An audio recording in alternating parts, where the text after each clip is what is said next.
Assalamu alaikum. My name is Ishan Rahat Qureshi. I'm the CEO and founder of High Achievers League.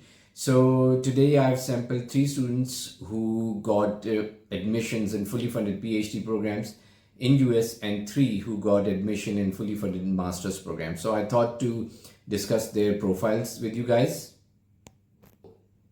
So here's this first student who got admission in fully funded PhD in transportation engineering. Her education was a 4-year bachelor's from Pakistan in urban infrastructure. Her CGPA was 3.6.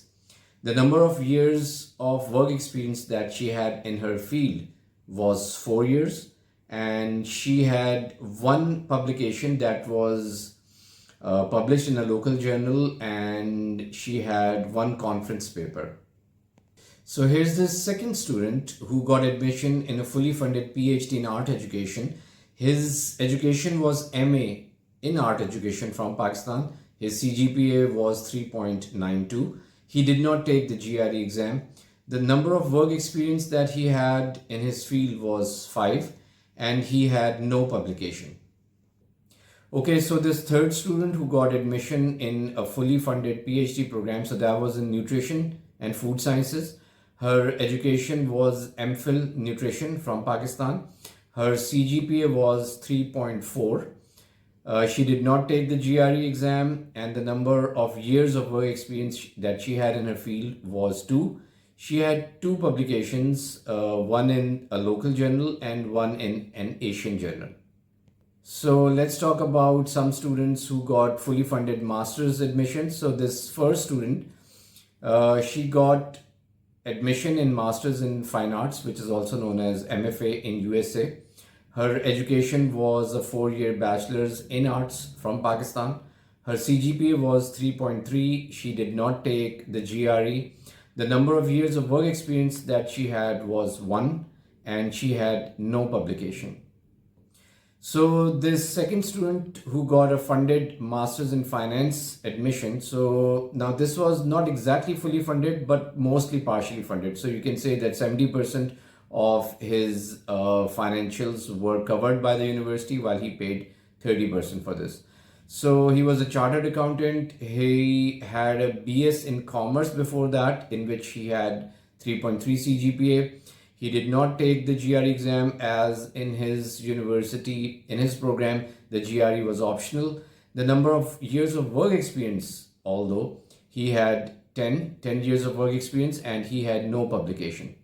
So another student who got a fully funded master's in civil engineering, he had 4 years of bachelor's in geological engineering. So he wanted to have a bit of a shift from geological to civil engineering.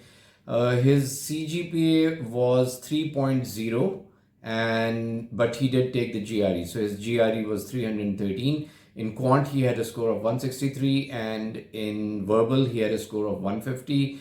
And in the essay section, the AWA, he had a score of 3.0 out of 6.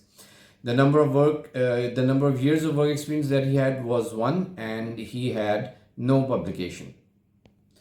So as you guys can see that we have students who got admissions in arts, who got admissions in engineering, who got admission in business or in nutrition. And we have girls, we had boys, and there's a mix and match of profiles. So the CGPAs range from 3.0 till 3.9. Most of them did not take GRE. Most of them did not have publications. Some of them did have publications. But you know what happens is that if your profile is weak from one side, then there are other things that can lift your profile. So for instance, in US, we specifically call it holistic analysis. So this means that if you have, for instance, a low CGPA, but you do have a GRE, good GRE score, so that can lift you up. If you do not have a publication, but you do have a good number of years of work experience, that can lift your profile. So it's a mix and match. So they are looking for a whole package that is good. So your CGPA, yes, it matters. Your publication, if you have one, it does matter. If you have a good work experience, it matters. But it does not mean that you should be immaculate, you should be perfect in every field. If you have some of the sections that are strong, and there's one that can weak that can be covered up. So I hope that gave you a good idea of what kind of profiles you have. So don't worry about your profile. You can work hard with us for your application, and we can, with you in collaboration, make a strong application for a fully funded master's or a fully funded PhD. Thank you.